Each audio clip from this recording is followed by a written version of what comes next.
Hey guys, it's Beth Hochberger, CPA, CGMA, and to kick off Pride Month, we're bringing you a special Tax Tip Tuesday. On this one, we are going to go over the adoption credit. Now, obviously, the adoption credit applies to anyone who adopts a child. It is not strictly for the LGBTQ plus community. It applies to everyone, but that community does tend to take good use of this. So I wanted to do a high level overview of the credit. Now, this is not going to go into every single detail, but I want you to have kind of a general idea of what that credit entails, kind of know the basic ins and outs of it. So if it's something you think might apply to you or you might be able to use, you'll be able to take advantage of it. So first off, what is a tax credit? So a tax credit is not a deduction. It's a little bit different. It is a literal dollar for dollar reduction of your taxes. But this particular credit is a non-refundable. So what does that mean? Well, if you only have a total of $2,000 in taxes that you owe, and you have $5,000 of the adoption tax credit, you can only take your tax down to zero.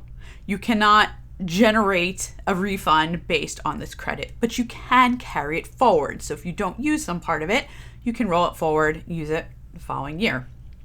Now for 2020, right? I know 2020 was last year, but that's the tax year we're filing for right now during 2021 is for 2020. The total credit was $14,300. But there is an income limitation. Like so many things in taxes, it depends on how much you make. That can cause you to phase out of those credits. So it's based off of MAGI, what we call MAGI. It's modified adjusted gross income. That M does not apply to a lot of people.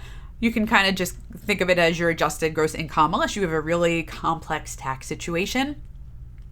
But basically, once you hit $214,520, you're going to start phasing out that tax credit, and that goes up to $254,520. So once you hit that level, there's no more credit for you, unfortunately.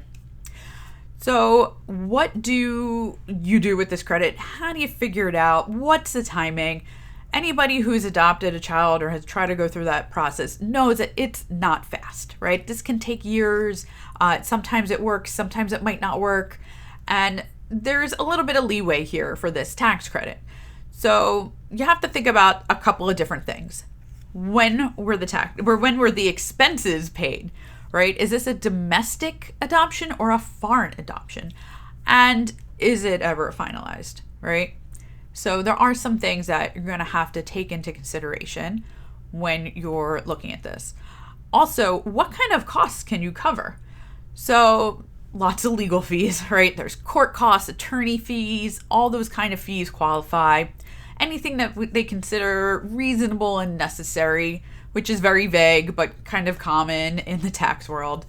Traveling expenses, so think meals, hotels, things like that, and anything else that's directly related to the adoption, like maybe, like a home study, things like that.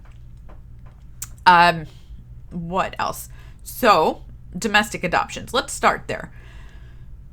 So timing, right? When are the expenses paid? Well, you might have started an adoption process in 2020 and maybe it didn't finish then, right? So whatever expenses that you had in that year, so for 2020, you can claim them right now when you're filing your 2020 taxes. You can claim the credits now, even if you did not finish that adoption in 2020, even if it's an ongoing process and even if it doesn't work out in the end. Now, if it's a foreign adoption, it's a little bit different, right? And it's foreign when the child is not a U.S. citizen, doesn't have citizenship or residency. That's all going to qualify, all those expenses, in the year the adoption becomes final, right? So it's a little bit different. There are also some rules that are a little different if you have a child that you're adopting with special needs. So I'm not going to go into too much of that, but it does change things a little bit different. I think that's most of it. It's not the easiest thing in the world. to calculate this. There are a lot of costs, but it's a pretty sizable tax credit. So if it is something that you are capable of taking advantage of, I highly, highly recommend you do it. Adoption's a crazy emotional roller coaster of a process, but at least you can get some tax breaks out of it. And I think that's it. So if you've got any comments, questions, etc., drop them in the comments below. Shoot us a like, and if anyone might find this information helpful, obviously please share it out. Thanks so much, and we'll see you next time.